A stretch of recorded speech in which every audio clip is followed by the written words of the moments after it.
नमस्कार दोस्तों, आज की कहानी है गर्ल्स हॉस्टल। गर्मियों की छुट्टियां खत्म हो चुकी थीं और छात्राओं का स्कूल वापस शुरू हो गया था। सुदीक्षा विश्वविद्यालय के गर्ल्स हॉस्टल में सभी लड़कियां लौट चुकी थीं। ये हॉस्टल शहर से दूर एक पुराने महल के पास बना हुआ था, जिसे सभी 18 नंबर गर्ल्स हॉस्टल के नाम से जानते थे। लेकिन इस हॉस्टल के बारे में कुछ अजीब बातें प्रचलित थीं। कोई भी लड़की यहां ज्यादा समय तक नहीं टिकती थी। एक रात जब सब लड़कियां सो रही थीं, तब एक चीख सुनाई दी।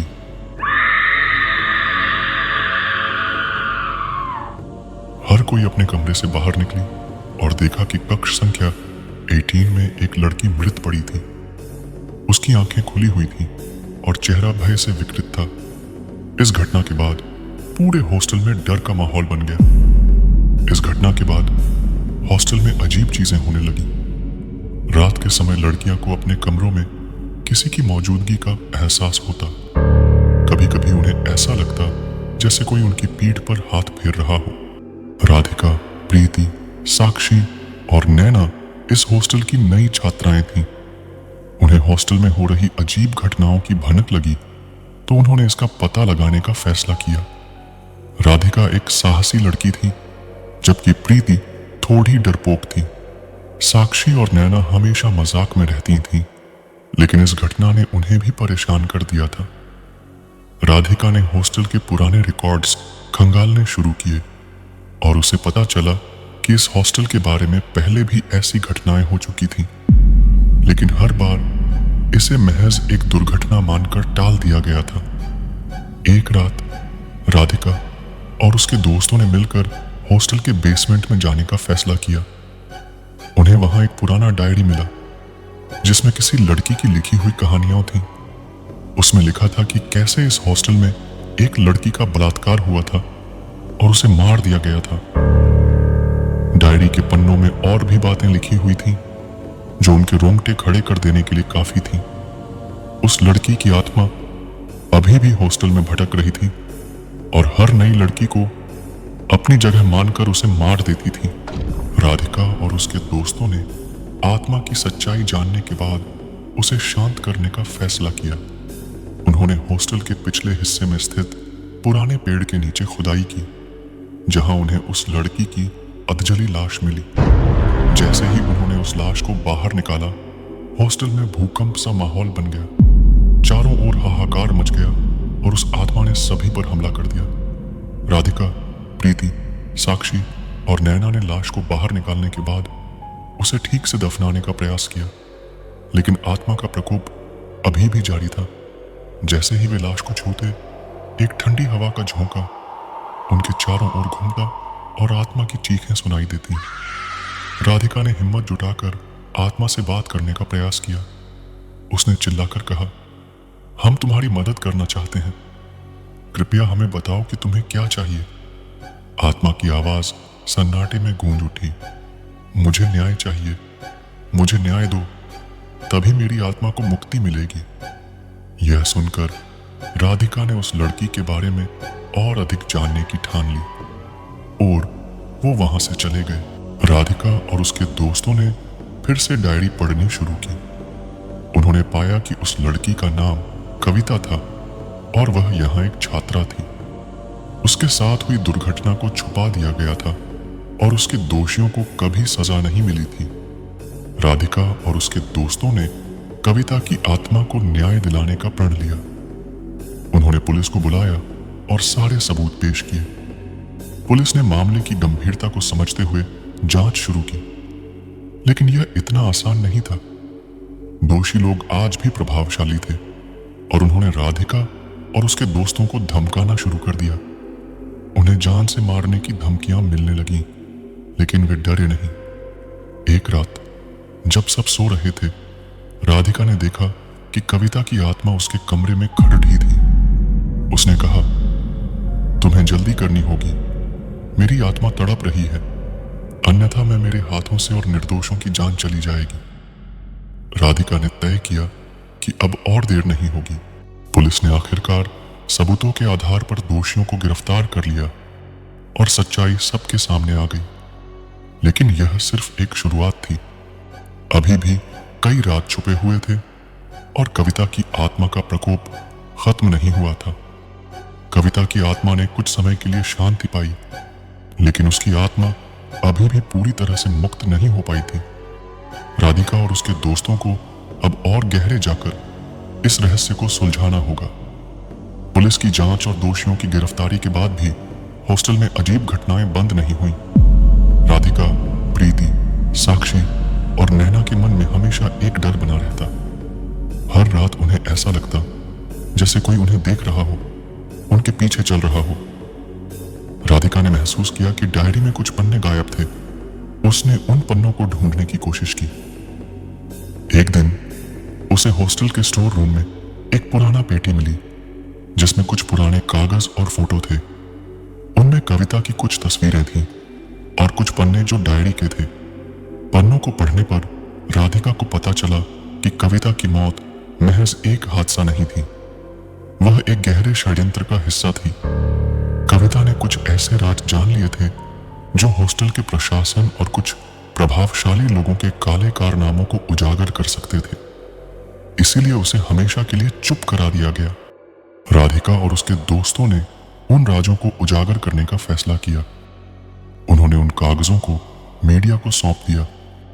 यह खबर फैलते ही हॉस्टल प्रशासन और दोषियों में हड़कंप मच गया। इसी बीच हॉस्टल में आत्मा का प्रकोप बढ़ गया। हर रात एक नई लड़की पर हमला होता।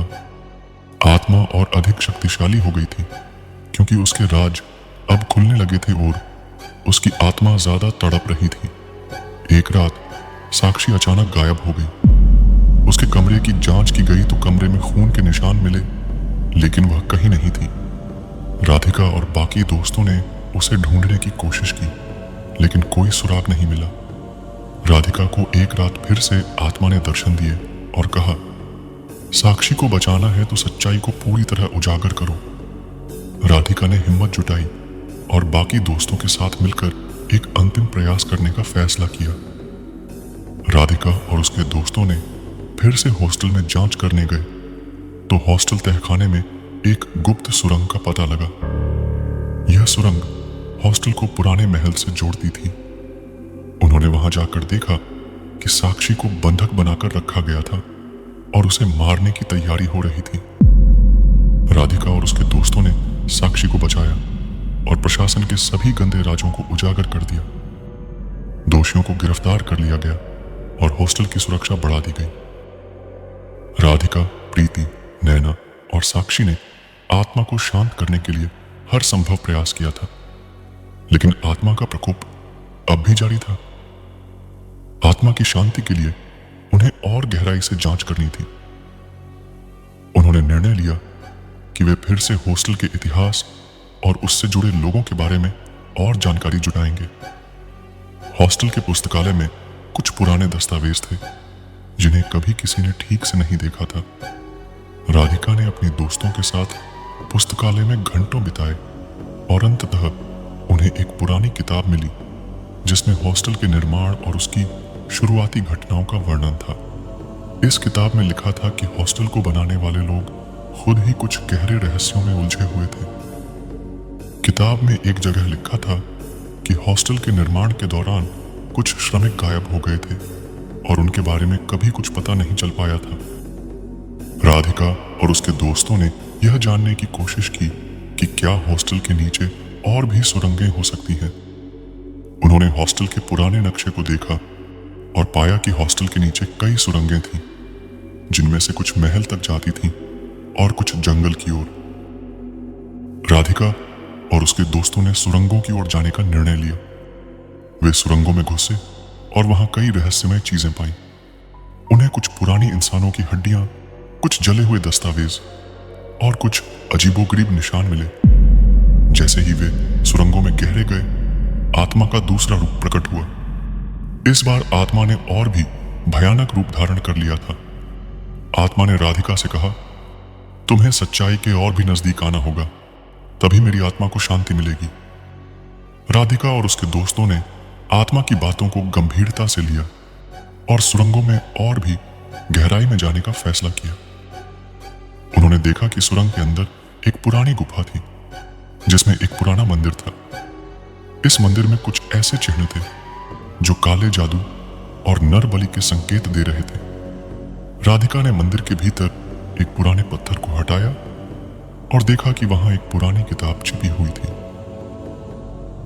इस किताब में उस काले जादू के बारे में लिखा था जो हॉस्टल के निर्माण के दौरान किया गया था। यह जादू श्रमिकों की आत्माओं को बंधक बनाकर रखता था और उन्हें मुक्त नहीं होने देता था।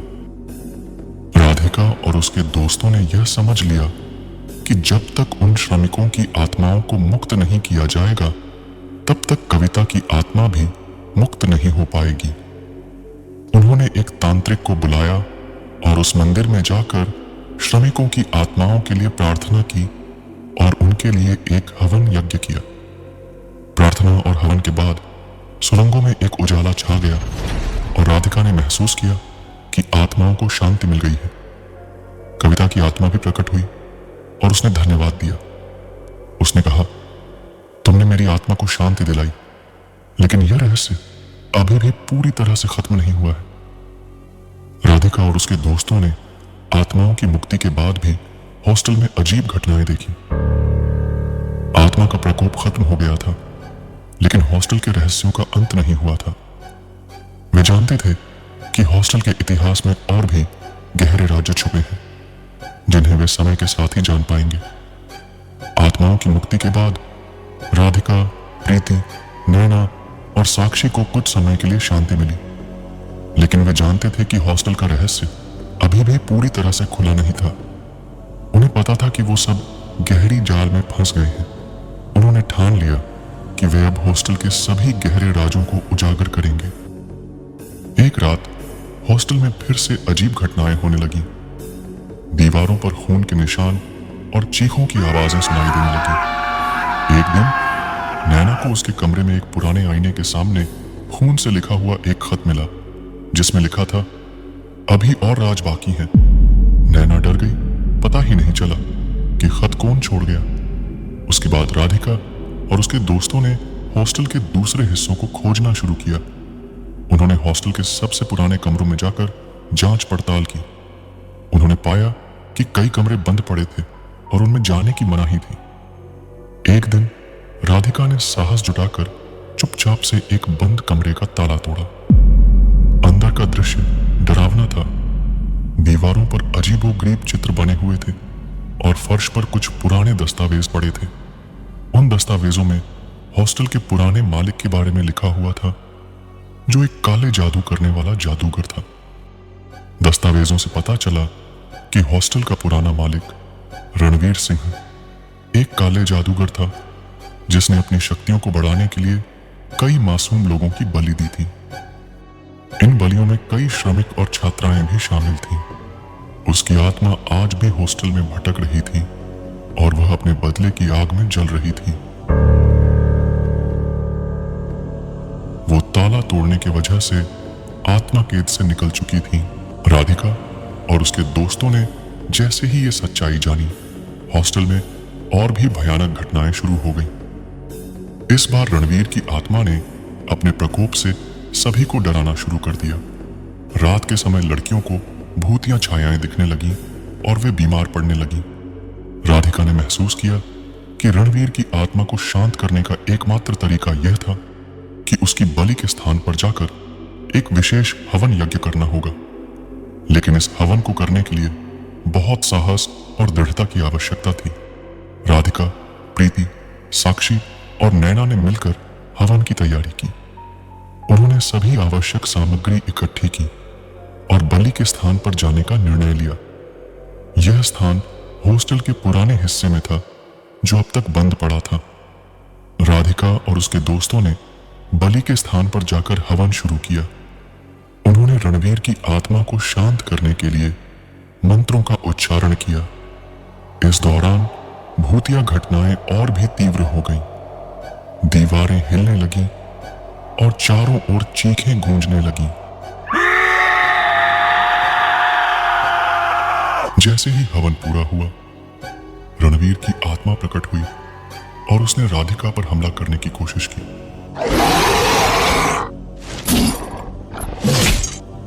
लेकिन राधिका ने अपने साहस और दोस्तों की मदद से उसे पीछे हटने पर मजबूर कर दिया।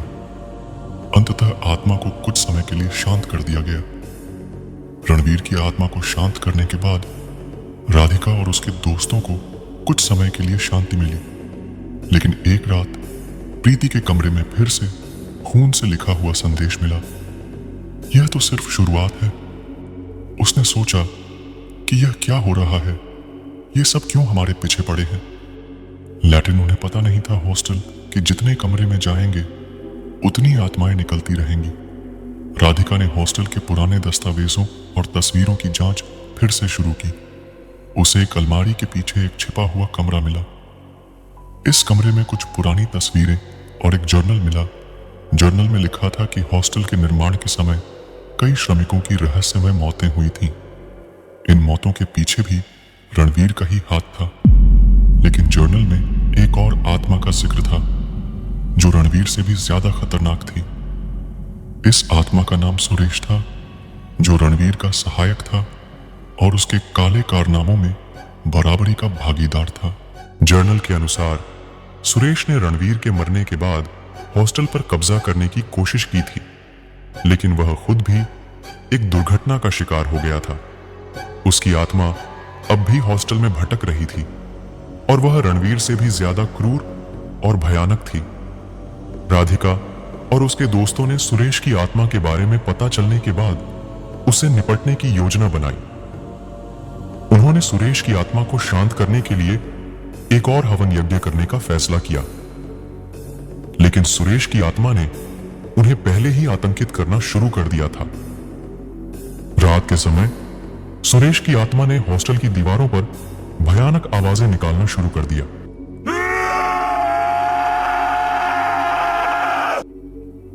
कई लड़कियां बीमार पड़ गईं और कुछ ने हॉस्टल छोड़ने का फैसला कर लिया। राधिका और उसके दोस्तों ने सुरेश की आत्मा से लड़ने के लिए अपने मनोबल को मजबूत किया। राधिका ने अपने दोस्तों के साथ मिलकर सुरेश की आत्मा को शांत करने के लिए हवन यज्ञ की तैयारी की और तांत्रिक को बुलाया। इस बार उन्होंने पुराने मंदिर में जाकर हवन यज्ञ किया, जहां सुरेश की आत्मा की शक्ति सबसे अधिक थी। हवन के दौरान सुरेश की आत्मा ने राधिका और उसके दोस्तों पर हमला किया। उन्होंने सुरेश की आत्मा से लड़ने के लिए अपनी पूरी ताकत झोंक दी।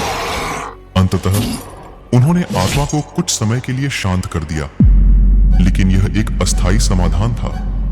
सुरेश की आत्मा को शांत करने के बाद भी हॉस्टल में अजीब घटनाएं जारी रहीं।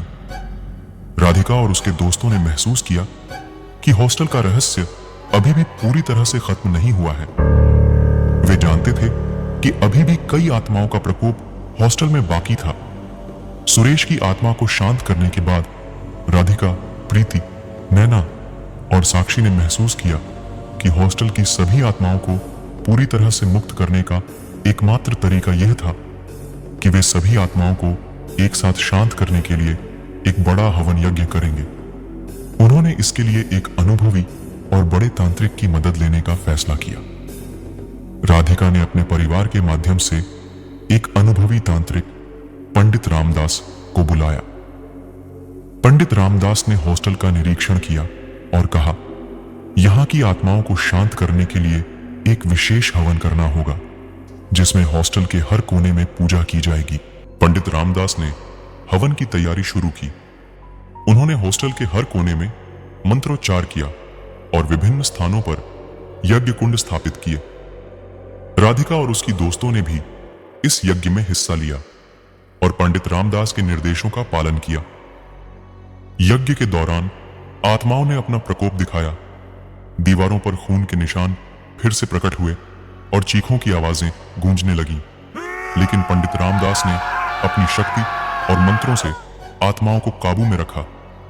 पंडित रामदास ने सभी को एक साथ आने का निर्देश दिया।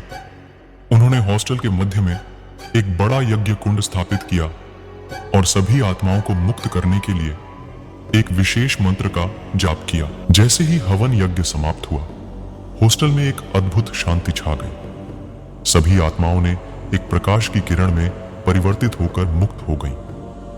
रणवीर और सुरेश की आत्माएं भी शांति पा चुकी थीं। आत्माओं की मुक्ति के बाद हॉस्टल में सभी अजीब घटनाएं बंद हो गईं।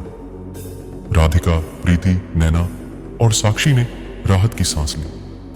उन्होंने महसूस किया कि अब हॉस्टल में कोई डर नहीं बचा था और वे अपने सामान्य जीवन में लौट आए थे। राधिका और उसकी दोस्तों ने साबित कर दिया कि साहस और एकता से किसी भी कठिनाई को पार किया जा सकता है।